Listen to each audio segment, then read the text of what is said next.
Well, it's personal between me and you, and I'm going to do you some serious harm, you big stiff idiot.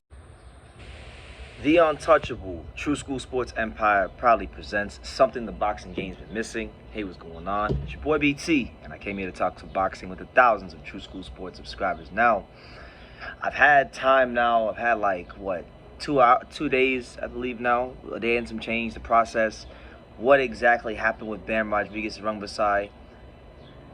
And I'm ready to talk about it now that I've had time to digest it. So, what can we say about Bam Rodriguez? First of all, let me just say the obvious and point out the obvious. Special fighter.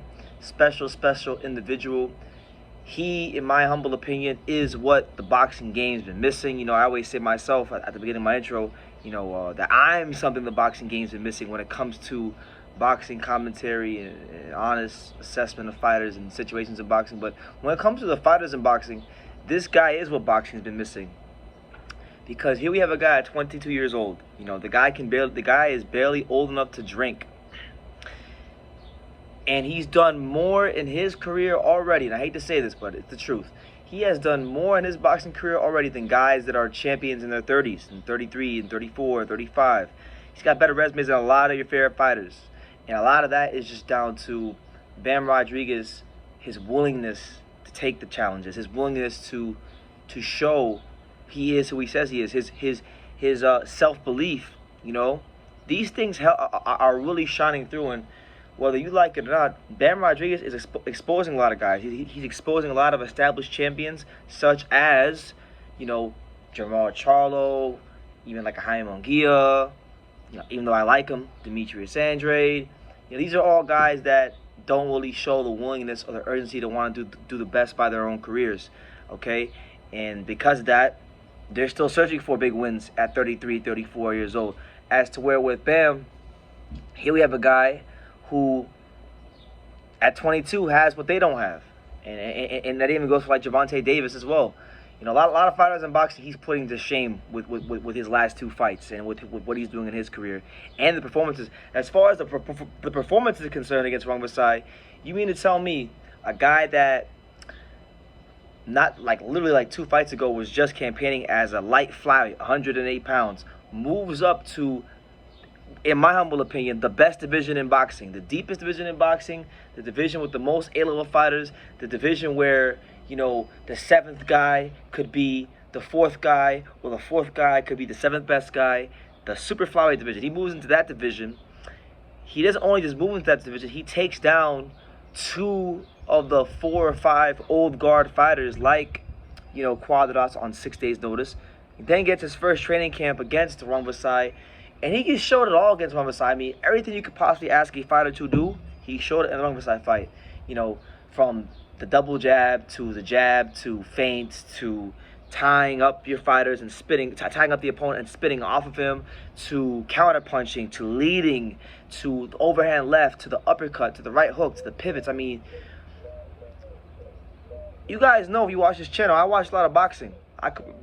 We cover a lot of fights here on True School Sports, but I gotta tell you, this fight right here, this is one of them fights that where the performance was so good from, Bam Rodriguez, you almost like, it reminds you why you still watch the sport. It reminds you why you still love boxing. It reminds you why, I've made it my life's work to cover the sport of boxing. You know what I'm saying?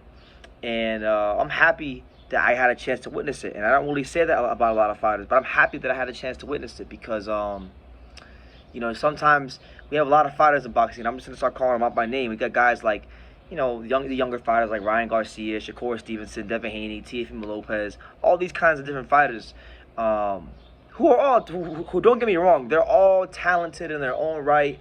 I've enjoyed at least a fight or 2 from all those guys I just mentioned. But let's just be real. Neither Teo, neither Shakur, none of these guys, Devin, Ryan, Hank even, none of these guys have had a performance like that at that level against an opponent of the caliber of a Rungviasi, okay? And on the day they fought, June 26th, as my boy Sean Tatel so eloquently pointed out many times, it was the 17th anniversary of Floyd Mayweather versus Arturo Gatti, and that fight was a masterpiece. And there's very few fights in boxing and performances to where, you can honestly say that was a masterpiece performance. That was a Gotti Mayweather-esque performance. Okay, Rungviasi is no bum. Rungviasi is no slouch. This is a guy, Rungviasi, who ended the pound-for-pound reign of Roman Cholatito Gonzalez. This is a guy that knocked out Roman Cholatito Gonzalez. This is a guy that, outboxed Guy Estrada in the first fight. Okay, and he's one of the most dangerous fighters in any weight class in boxing. And if you're a guy like Bam, who didn't even have a full training camp in this weight division, to be taking a guy like this on in your second fight in the division, your first real full training camp, it really speaks volumes to his character, and it really speaks volumes to his understanding and his application to the sport of boxing at such a young age of 22 years old. This is the kind of stuff, like, when you guys talk about these fighters who are greater than Salvador Sanchez, I'm not trying to, overhype or be a prisoner of the moment, but these are the kind of things that Salvador Sanchez used to do when he was at that age, 21, 22, 20, when he was beating up guys like Danny Lopez and things like that. So it's you really got to take a step back and really grasp what this kid Bam Rodriguez is doing at this age. And the best part about his career is that he's so young, and he exists in a weight category or around weight categories where there's so many really good fights out there for him. Now, he's expressed the desire, him, Robert Garcia, all parties involved with the team, they have expressed the desire to go down to 112, right? And take on potentially, Sonny Edwards, which I don't think would be a bad fight. Sonny Edwards is pound for pound, in my opinion, one of the best defensive fighters in the sport. Doesn't have a whole lot so much as power is concerned, but a very, very, very, very great, exceptional technical boxer when it comes to the sport of boxing.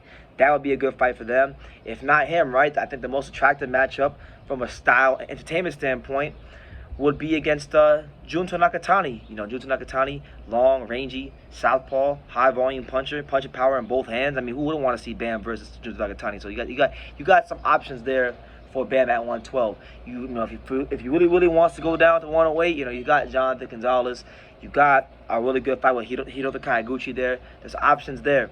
And then at 115, I mean, you have the options of all options. You have the biggest option there is at those weights, which is him versus my favorite fighter, Roman Cholatito Gonzalez, and what could be a passing of the torch type of a fight. Now, mind you, Cholatito Gonzalez hasn't really showed that he's washed up or anything like that. If you look at his last couple of fights by performance, against Julio Cesar Martinez, Guy Estrada, Israel Gonzalez, Calya Fai, his performances have been right up here. So you can't say he's old or washed up with Bam fights him and beats him. But that's a big fight. That's the fight that I really think would break out Bam into an even bigger star, because when we talk about these weights, the guy that moves the needle the most is Cholatito. And even Bam. I had a chance to talk to Bam Rodriguez earlier this year before the Martinez-Cholatito fight in San Diego, and me and Sean Tatel asked him, do you want to fight Roman Gonzalez at some point? And he's down for the fight. And I think, as Rick Glazer said, that could be a pay-per-view fight. That could be like a Chiquita Gonzalez versus Michael Carvajal situation where both guys getting their $1 million paydays, and I think it would be well deserved. So there's so many options for him. He's blessed in so many ways to be the fighter that he is skill wise, but to also be and exist around the weight classes where there's so many options for him. And I hate to put the count my eggs before they hatch, but if he keeps going how he's going with the opponents he has, we could be looking at an all-time great fighter here, folks, ladies and gentlemen. We might, because sometimes being an all-time great and being that great creme de la creme pound for pound fighter isn't just about, it's not just about winning or being a great fighter and winning fights, but sometimes you got to be a little bit lucky. You got to have dance partners, opponents that people are intrigued to see you in the ring with, and he has a lot of those, If this were the 1980s, people, I'm going to quote Sean again, if this were the 1980s, this would have been this fight would have been on the Sports Illustrated cover. The best fighter in the world is only 115 pounds. Bam Rodriguez, who could stop him? That would have been the headline. Stuff like that. He really is fighting on that level. And I want people to really, this is why, If you didn't have a chance to watch this fight, go back and watch it. But if you did watch it, this is why during the week I said, why are you guys talking about Crawford Spence? Who gives a fuck? Why do you care about which fight is big between Crawford Spence and Golovkin 3? Who cares about anything else going on in boxing right now? You got Bam Rodriguez fighting right now. And I wasn't saying that to put down Canelo and Golovkin or Crawford and Spence. I was really saying that more to highlight the fighter that I truly believe Bam Rodriguez is. And the fighter that I think he's becoming right before our eyes. And it's like, people... Like for example, these networks like DAZN and ESPN and all these different promotional entities like, Golden Boy, Matchroom, PBC, Top Rank, they have a lot of fighters who are talented, don't get me wrong, but they gotta put narratives out there and tell you how great they are. And the thing is with Bam, right, he fought at such a level to where even like if you didn't know shit about boxing, that was the first fight you ever watched. Eddie Hearn didn't need to get up all on the camera and tell you Bam Rodriguez was great, that you were seeing greatness, that you were seeing something a little bit different and a little bit special in comparison to the other fighters. No. You saw it, you heard it, and you felt every last bit of it. And that's why I truly believe, like, that's why I enjoyed the performance so much. It's very hard for people like myself and even Ashan Patel who cover fights every week to really get excited about what we're seeing before our eyes, the way we did on Saturday night with Bam Rodriguez, because we're always subject to your promoters like Eddie Hearn and Leonard Ellaby and Oscar De La Hoya hyping up these prospects or contenders or young fighters as the next this or the next big thing, and they might be good, but many times they don't live up to the hype. The hype supersedes the actual skills in the ring. The hype and the hoopla is actually greater than the skills that the fighter has and is displaying in the ring, okay? And it's so beautiful to see when a fighter actually is so damn good that there's no need to really explain anything. He was so good, you don't even need to freaking score the fight because he's winning every round, And he's doing it against a guy, mind you, who has knocked out Hall of Fame fighters, who's beaten Hall of Fame fighters, multiple Hall of Fame fighters. Rungviasi is no bum. He beat Roman Gonzalez twice, and he beat Gaio Estrada. Those are two fighters that are Hall of Fame fighters, okay? And he beat the shit out of them. Now, granted, people who want to play devil's advocate can say Rungviasi hasn't been active for about a year. He hasn't had a big fight since the second Gaio Estrada fight in 2019. I understand all those points, but still, this guy's a 108-pounder fighting Rungviasi, his second fight at 115 with his first real training camp, and he does that to him. How could you not get excited about that? When I watch Bam Rodriguez, it's almost like I feel like I'm watching a mixture of Roman Gonzalez, Charlatito Gonzalez, and Lomachenko, with the pivots, with the way he's able to pivot around and go to the side in such a sharp and subtle motion, to the jab he has, to the way he digs to the body. I mean, he really, really, really, really is a special fighter. And I know people have their opinions about Shakur Stevenson. I still think Shakur Stevenson's going to be up there, and I'm backing him to become the pound-for-pound king at some point one day.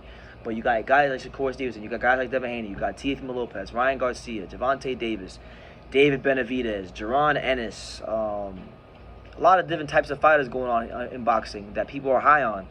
But I'm going to say it like this. Those guys are all talented. They're all worth watching.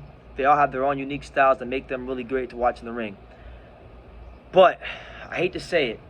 Actually, I don't hate to say it. I actually love to say it. Let me correct my damn self. I love to say it, and I have to admit it, and I have to get this out there. Bam Rodriguez might just come through the back door and pass them all, and be on that throne, but sooner rather than later, because he's already cleared out half of the old guard at super flyweight. If he beats Roman Gonzalez, he beats Gaio Estrada, he's literally cleared out a whole entire era. At the age of what, like 22. By the time he probably can do that, would probably be 23, maybe going on 24. He would have done all that before the age of 25 at the minimum, if he's able to beat those guys in the near future. So it's like, you take these things into consideration. You take who he's already beat, how he's looked, the way he's doing it. Nobody has to tell you he's great. You don't need Eddie Hearn to tell you that this guy's the next superstar of boxing. He is a superstar. We're watching greatness before our eyes. This is like Roman. This is like prime Chocolatito, prime Mayweather, prime Salvador Sanchez type stuff. And I know that sounds like I'm being a prisoner of the moment. I know it sounds like I'm hyping him up, but it's not hyping him up. It's very well deserved and very well warranted praise for Bam Rodriguez, because he's went out there, and he hasn't just went out there and looked good. He hasn't went out there and just looked, did what he had to do. he's went out there and looked like a creme de la creme, top shelf, elite, world class, pound for pound, star of the sport. Someone that when you look at him and you say, look, who are some fighters that 4 or 5 years from now will be on the pound for pound list? Guys that you think right now in boxing under the age of 25, who you believe are surefire Hall of Fame caliber fighters. This is him. Bam is him. And I think as boxing fans, if there's one guy that we should all get behind and support, it's Bam Rodriguez, because there's no ego. There's no I'm better than anybody. There's not an arrogant bone in his body. And if there is, well, I can't see it, because, in his finest moment, in his finest hour, when he has every right in the world to say, look at me, I'm great. I'm that guy. I'm this, I'm that. He's not saying that. He literally said in the post-fight interview, one of them that they did in the zone, he literally said, I'm going to move back down to 112 so my brother, Joshua Franco, can fight some of these guys and show you guys the kind of fighter that he is. So in his finest moment, he's not even really giving a shot on himself when he really should. He's actually giving praise and credit to his brother, who, don't get me wrong, Joshua Franco is a good fighter, very talented, but he's not as talented as Bam. He's not on that level of Bam. He's being very humble, in my opinion, very, very humble, and I respect him for that, because it's very hard. It's very hard when you're on top and you're doing what you got to do in life and executing at the highest level to get to focus on anybody but yourself. So it's a great thing to see from Bam Rodriguez. But that Cholatito fight, I think, will be the one that really puts him over, and he's gonna have a chance to really, really, really make some noise and be a guy that moves the needle, because unlike a lot of these guys at 115, not only is he great, not only is he exciting, not only is he an A++ fighter, but he's someone that can actually speak English. And I think a lot of times, because Cholatito, because Gallo, and a lot of these guys, Inoue, these guys at 115, because a lot of these guys can't really, speak English, there's always going to be that lack of star power. Their star power can only go but so far before it caps out. And for him, I really don't think there is any cap when it comes to his star power and just the kind of star he can become in the sport. So I'm gonna leave it at that. Bam Rodriguez, man, I've been rambling for 17 minutes. I deserve to ramble for 17 minutes. This is a fighter that deserves a 17 to 20 minute True School Sports video, because when you put a performance like that, I mean, what more can you say? What more can you say? I'm looking very forward to seeing what he does. Personally, as long as he's fighting one of the champions, one of the top guys in 108, 112, 115, I'm down to see him fight whoever. I truthfully think Bam Rodriguez is such a great talent, and as long as he stays how he is and continues to want to improve, I really think he could go undisputed any weight class. He could go undisputed 108, he can go undisputed 112, and he can go undisputed 115. He really is that guy. And looking forward to seeing what he does next. So yeah, let me know what you guys think. What did you guys think of Bam Rodriguez's performance? Who do you want to see him fight next? And answer me this: who do you think has the best chance to beat him at 115? From 108 to 115, who has the best chance to beat him? Because there's a lot of guys who I think could give him a good fight, be competitive, take it to some deep, dark, uncomfortable places. I'm not so sure if I could pick anybody to beat him, especially after he just fought the guy that I said he should stay away from and beat the living shit out of him and stopped him. It was a star-making performance of the highest order. So I'm gonna leave it at that. You guys let me know what you think in the comments down below. Make sure you guys take the time to subscribe, because we're on the road to 50,000 subscribers, and I know with your guys' help, I'm gonna get there really quickly. But yeah, like I say in every single one of these videos, you can love me or you can hate me, but I'm just a kid from Dang It. So until next time, take care, guys. Thank you for watching another video on True School Sports, the home of boxing. If you made it this far, do me a favor and do yourself a damn favor. Hit that subscribe button and surely you will not be disappointed. True School Sports bringing you the latest and greatest, the untouchable, boxing content, interviews, news videos, breakdowns, live fight reaction extravaganza. We've got a great community of people here, boxing fans all over the world, from America to the UK to Australia, and on and on and on. So join the empire today. Hit that subscribe button. Take care and God.